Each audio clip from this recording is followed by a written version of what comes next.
Vamos lá, minhas amigas, meus amigos, mais um vídeo aqui no canal e hoje eu vou tentar analisar um pouco a janela de transferências dos principais clubes da Premier League, dos clubes mais ricos do campeonato inglês ou, em outras palavras, do Big Six. Eu sei que a janela de transferências fica aberta até o dia 1º de setembro e até lá a gente deve ver novas chegadas, por exemplo, no Chelsea, no Manchester United ou até mesmo no Manchester City, mas eu resolvi fazer esse vídeo hoje primeiro porque eu estava sem muitas outras ideias, e também por saber que o grosso do mercado já foi realizado. Lembrando que há algumas temporadas a Premier League tentou lançar uma tendência de fechar a janela de transferências antes do início das competições nacionais. Acabou que a Premier League foi a única que fez isso das 5 principais ligas europeias. E aí não deu certo, né? Os clubes da Premier League só podiam comprar até determinada data e continuaram vendendo até as datas das outras ligas. Por isso que a Premier League voltou atrás e agora fecha a janela junto com o restante da Europa.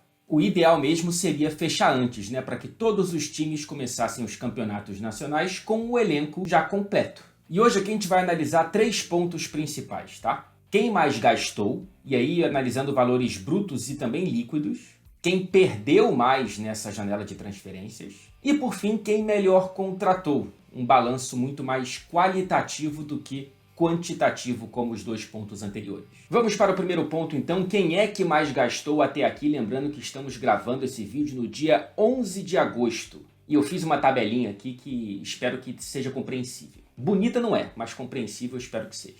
E aí a gente vê o Chelsea disparado nessa primeira colocação. As 4 primeiras colocações dessa tabela são de times de dentro do Big Six. Só que tanto o Liverpool quanto o Manchester United até aqui gastaram menos do que West Ham, Leeds United e Nottingham Forest. Lembrando que essa primeira tabela aqui tem valores brutos, ou seja, a gente está considerando apenas os valores das transferências pagas por contratações. A gente não colocou ainda as saídas nessa conta para ter o valor líquido. E é isso que a gente vai fazer agora. Olha só como que muda um pouco a tabela, né? Com exceção da liderança. O Chelsea continua na primeira colocação. Aí o Arsenal sobe uma posição para a vice-liderança. Depois tem o West Ham, que sobe 2 colocações.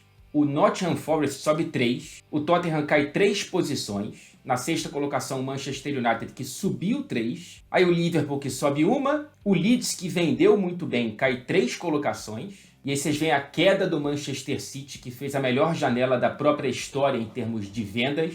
Cai da 4ª colocação desse top 9 para a 9ª posição. Com um lucro aí de até agora 67 milhões de libras nessa janela de transferência. Lembrando que o Chelsea, que está gastando a rodo agora, né, até essa janela, era o clube que mais faturava com vendas de jogadores nos últimos 5 anos em toda a Premier League. Então a gente viu que tanto nos valores brutos quanto líquidos, o Chelsea é o que mais gastou até aqui e pode gastar ainda mais nas próximas semanas.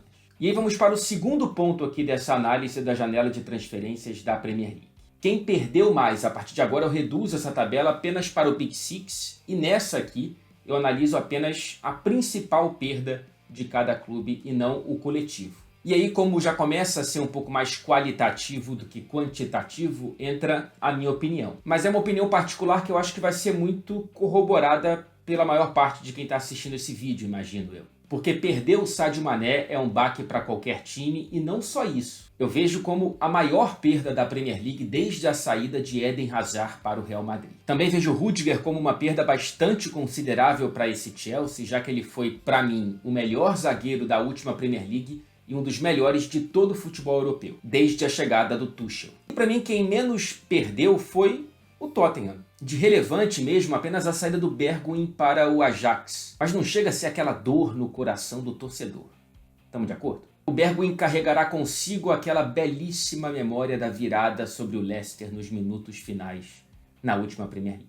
E agora a gente passa para o terceiro e último ponto dessa análise, que é quem melhor contratou, e evidentemente vai sobrar opinião aqui, um pouco menos de fatos e um pouco mais de análise subjetiva. E aqui eu vou revelando posição por posição para ter aquele mistério gostoso ou irritante. Começando pela 6ª colocação, ou seja, pela última posição do Big Six, ou seja, quem contratou de maneira menos eficiente até aqui, e esse clube é o Manchester United, que trouxe Christian Eriksen, Lisandro Martinez e Tyrell Malacia, lateral esquerdo que veio do Feyenoord. Temos duas boas contratações para o time titular e uma incógnita. A gente não sabe se o Malacia vem para ser reserva do Shaw ou titular, ou até mesmo se ele tem qualidade para isso, porém, eu dou um voto de confiança, já que ele foi um pedido do técnico Erik ten Hag. Só que ainda falta muita coisa para esse elenco do Manchester United. Num cenário ideal, o clube teria que trazer 2 volantes, um lateral direito,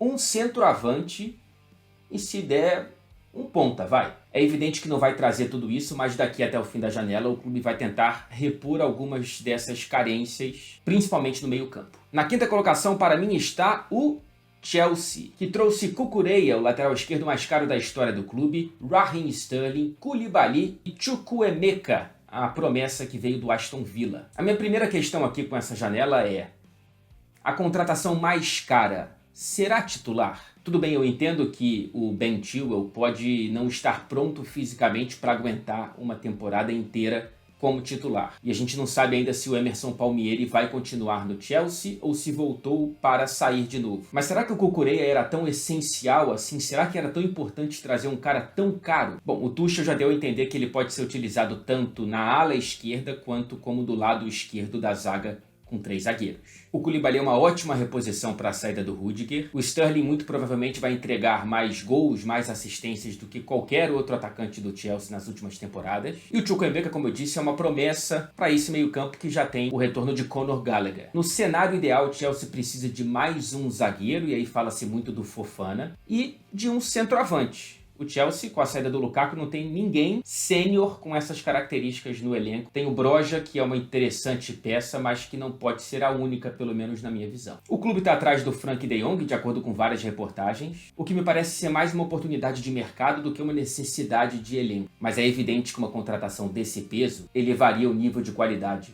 do time titular do Chelsea. E aí vamos para a quarta colocação, onde está o Liverpool, que pelo visto já encerrou as conversas nessa janela de transferências. Os trabalhos então foram feitos com os nomes de Darwin Núñez, Fábio Carvalho e Calvin Ramsey, lateral direito que chega para ser reserva do Arnold. O Liverpool tem um elenco que não precisa de tantas mudanças assim, né? A contratação do Darwin Núñez já está dando resultado logo no começo. Se tudo der certo com o Ramsey, o Arnold vai ter finalmente um reserva que é lateral direito de origem. E o Fábio Carvalho, a princípio, é mais uma opção para a ponta esquerda, para ser reserva do Luís Dias, do que para o meio-campo. Então, por isso que eu acho que num cenário ideal, o Liverpool deveria tentar trazer para o elenco, não para o time titular, um meia/volante. Já são muitas lesões nesse setor, só nesse começo de temporada, a principal delas a lesão muscular do Thiago, e infelizmente não dá para você contar com a saúde física do Keita para uma temporada inteira. Lembrando aqui que eu já disse que a saída do Sadio Mané é muito grande e não é fácil você se recuperar de um baque desse tamanho. Mas em geral é óbvio que o Liverpool está muito bem servido e é difícil você subir ainda mais um nível de um elenco de altíssimo rendimento. E é também obedecendo um pouco essa lógica que eu coloco na terceira colocação o Manchester City. Além do cometa Haaland, o Manchester City trouxe o Calvin Phillips, o Julian Álvares e o Stefan Ortega para ser o reserva do Ederson, já que o Zach Steffen foi para o Middlesbrough. Mas como assim, Fred, você coloca na terceira colocação um time que contratou o Haaland? Um time que finalmente tem um centroavante tão pedido por tanta gente nos últimos anos.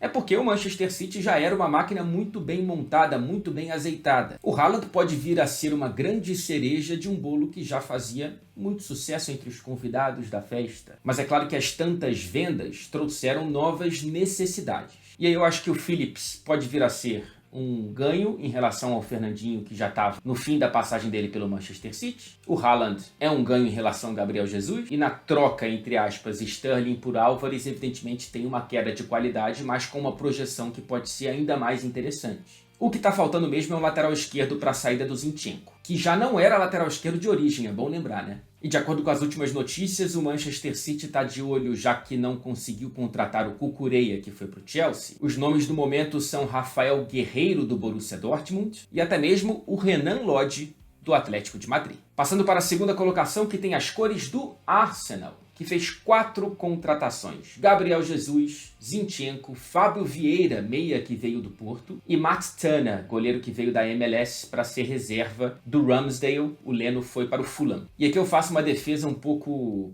controversa, a princípio a necessidade do Arsenal pelo Gabriel Jesus era maior do que do Manchester City pelo Haaland.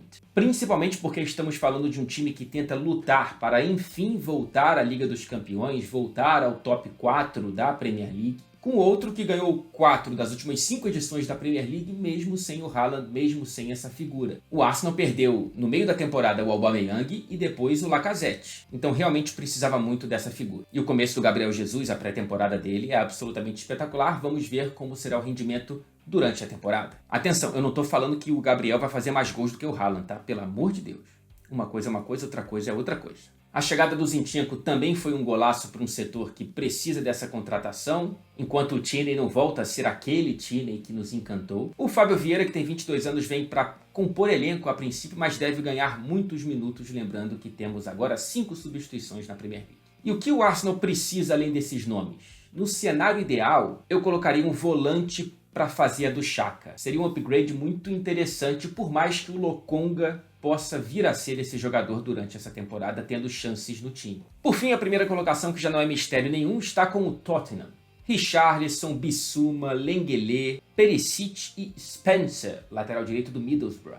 Pô, Fred, mas a contratação mais cara dos Spurs é que nem a do Chelsea, não vem para ser titular. É verdade, mas eu consigo ver o Richarlison sendo importantíssimo para essa rotação do ataque do Tottenham ao longo da temporada. E lembra que eu disse que o Arnold nunca teve, ou praticamente nunca teve reserva? É o mesmo caso do Harry Kane, que agora tem o Richarlison, que pode fazer as outras posições do ataque, inclusive. Fora isso, o Bissouma chega para ser titularíssimo ao lado do Højbjerg. O Perisic, de graça, é um golaço, e já deu muito certo com o Conte na Itália. O Lenglet chega para dar mais corpo ao setor da zaga. E o Spencer é uma boa aposta para uma posição carente. Por isso, ao meu ver, o Tottenham praticamente zerou as principais carências do time titular e também do elenco. É claro que se você for analisar com uma lupa, dá para reforçar um setor aqui e outro ali, mas no geral o elenco está muito mais redondo e é quem mais evoluiu do que tinha para o que tem, na minha opinião, é claro. Me diz se você concorda, me diz se você discorda, por favor comente. Se você ainda não é inscrito aqui no canal, por favor, o faça e espalhe esse vídeo